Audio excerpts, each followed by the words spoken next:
Comment cultiver la joie? Ce n'est plus à prouver, nous sommes mieux disposés à travailler quand nous sommes levés du bon pied ou dans nos bons jours. On entend de plus en plus le positif attire le positif ou bien encore souris à la vie, elle te sourira en retour. Je vous révèle une exclue, c'est vrai! Super ton truc Anne-Lise, mais on fait comment dans la vraie vie? Hey les co-créatifs, je suis ravie de vous retrouver dans cette nouvelle vidéo. Je suis Anne-Lise, coach en posture entrepreneuriale et dans cette vidéo, je vais vous révéler 4 conseils pour cultiver votre joie de vivre.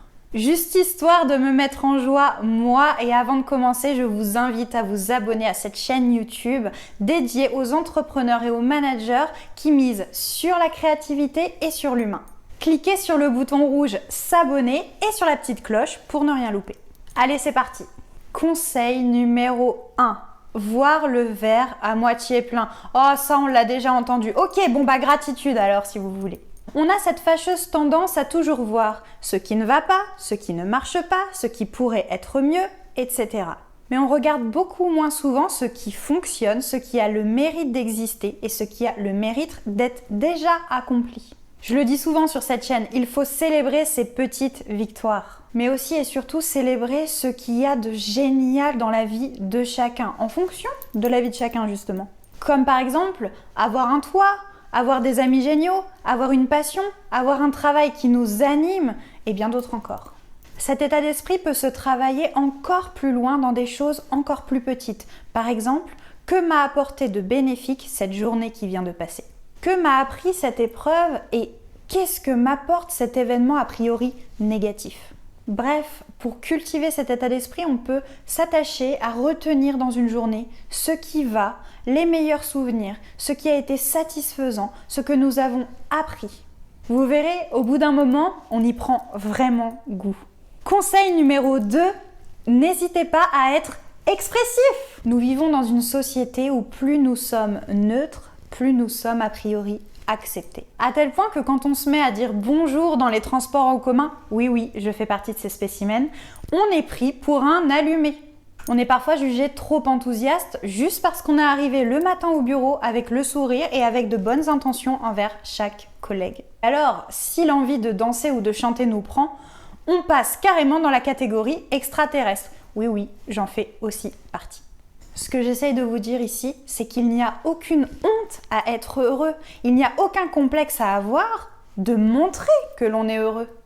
La musique, le rire, les petites attentions sont autant de choses qui peuvent changer le visage d'une journée. Alors pourquoi s'en priver? Serez-vous vraiment plus étrange en train de sourire plutôt qu'en faisant la tête?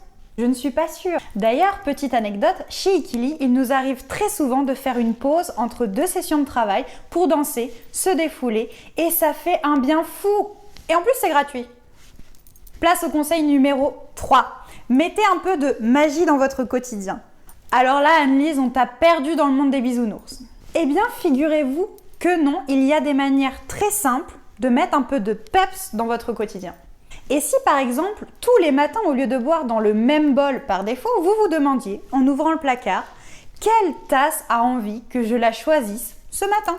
Et si en vous habillant le matin, vous choisissiez un t-shirt coloré alors que d'habitude ils sont tout le temps foncés? Je suis bien placée pour dire ça, soit dit en passant. Et si vous vous trouviez un nouveau centre d'intérêt en rentrant du travail? Une nouvelle langue, un nouveau livre, une nouvelle passion, que sais-je?